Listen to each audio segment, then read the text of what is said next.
नव्याचा राज्यस्तरीय पदाधिकारी मेळावा प्रचाराचा नारळ या निमित्तानं सोडला जातो। विधानसभा निवडणुकीची तयारीच्या दृष्टीने काय आज खूप आनंदाचा दिवस आहे, कारण येणाऱ्या विधानसभेच्या इलेक्शनची आम्ही जोरदार तयारीसाठी सुरुवात जी आहे ती षण्मुखानंद हॉलच्या माध्यमातून या कार्यक्रमातून करत आहोत। आणि आपल्याला सुद्धा माहिती आहे की लोकसभेच्या इलेक्शन नंतर जे माहोल आहे, दिवसेंदिवस तो माहोल जो आहे तो अजून चांगला होण्याचं काम झालेलं आहे। आज या मीटिंगच्या माध्यमातून बिलकुल तुम्ही सांगितल्याप्रमाणे प्रचाराचा नारळ तर फुटेलच, पण त्याचबरोबर विभागीय स्तरावरती आणि स्थानिक स्तरावरती जाऊन सुद्धा महाविकास आघाडीचे जे सगळे सदस्य आहेत ते जातील आणि त्या ठिकाणी मीटिंग आयोजित करून आम्ही इलेक्शनचं काम आता सुरू केलं। मोदींचे काल भाषणाचे मुद्दे बघितले तर आज भाषा बदलल्याचं पाहायला मिळालं, धर्मनिरपेक्ष असेल किंवा सेक्युलर असेल हा शब्द त्या ठिकाणी आला। पण मला एक गोष्ट आपल्या सगळ्यांना सांगायला पाहिजे की ज्या ज्या वेळेला अडाणींचा विषय येतो त्या वेळेला नेहमीच काही ना काहीतरी एक पॉलिटिकल अजेंडा त्या ठिकाणी हे केला जातो, प्रवर्ड केला जातो।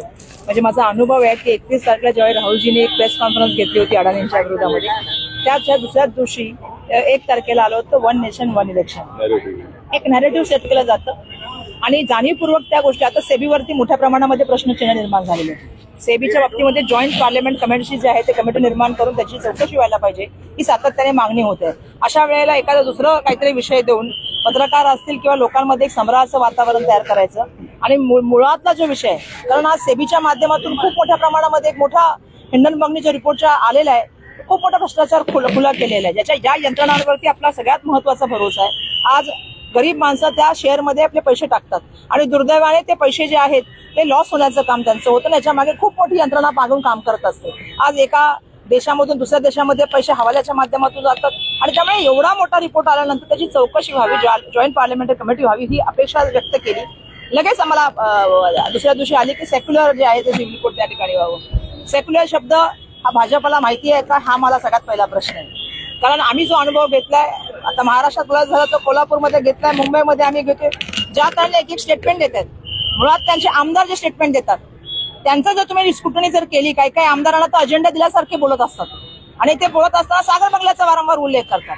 आता तुम्हालाही माहितीये कोण कोण आमदार बोलतात, तुमच्याशी तर सगळेच बोलतात पत्रकारांशी येऊन, पण त्यांची जी भाषा असते ती भाषा कशी असते की महाराष्ट्र पेटावा, दोन समाजामध्ये जे आहे ते त्या ठिकाणी तेढ निर्माण व्हावं, सामाजिक सलोखा बिघडावा, परंतु महाराष्ट्राची जनता सूद नाही। आणि म्हणून ज्या ज्या वेळेला आपण असं दिसतं त्या वेळेला आपण बघतो की एक अजेंडा नॅरेटिव्ह सेट केलं जातं, एखादी गोष्ट प्रोव्हाइड केली जाते, त्याच्यावरतीच एक सेटअप करून तीच चर्चा सातत्याने फिरवली जाते, असा माझा मागच्यापासूनचा अनुभव आहे। पण यावेळी जनतेने जे लोकसभेमध्ये दाखवलं तेच विधानसभेमध्ये